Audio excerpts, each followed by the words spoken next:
Middleton, he's not coming. No. Draymond, he's not coming. And just on the Draymond thing, like, no, but you don't really hear the Middleton thing talked about as much, but the Draymond thing, it's like constant. I think Brian Wentworth started it last week. He's like, well, if he doesn't sign with the Kings, and if he doesn't re-sign with the Warriors, and I know it's extremely likely he's going to re-sign with the Warriors, but hear me out, because we're in this period between the draft and free agency where I need something to say. I think he might sign with, and I don't know where I'm getting this from, but either Sacramento or the Pistons, which again is the most unimaginative thing. It's like he's going to go stay in Northern California and go to Mike Brown, or he's going to go back to where he went to school and where he's from in Michigan. Yeah.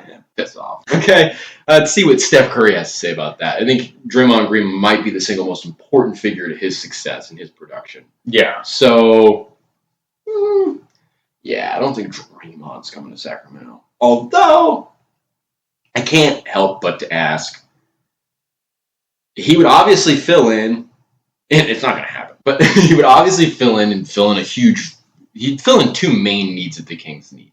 He would be a former defensive player of the year, and he would be a vocal leader. Yeah. And I think more importantly, I think if things really were going to work out well, he would maybe know his place among the team, but he would focus on galvanizing the defensive culture of the team.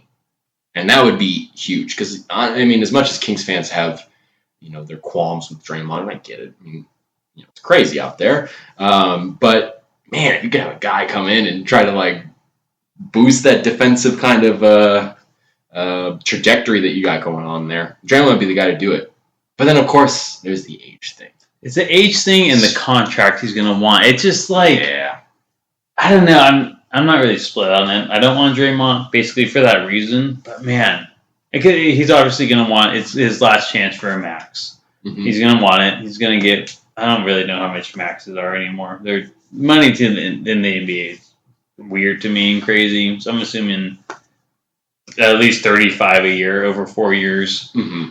Which is, how old is Draymond now? 35? Forget about it. Yeah. So you're going to be paying this guy in 2 years to basically not be very good anymore, which is, I think, the main reason not to sign him. But, he could be Udonis Haslem those years. It's but for 35 a year, it's a little different. He would be great to, I get what he did to Sabonis and just who Draymond is as a player, but it's you have to respect him, and he would help turn this team around, and he would be the guy to help him take that next step.